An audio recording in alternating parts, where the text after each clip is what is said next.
So this is Circle Road at about 8 a.m.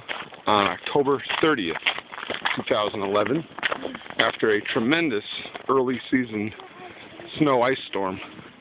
Trees are down everywhere. Power's been out since yesterday at about 9 p.m. or so. As you can see, lines.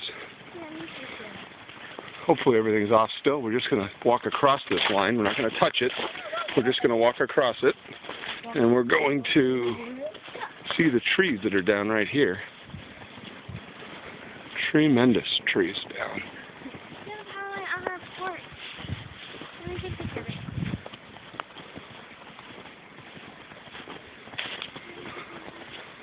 All this in one night.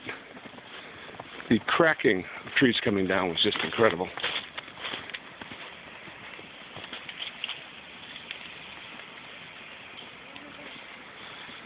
Doing a little video for posterity, John.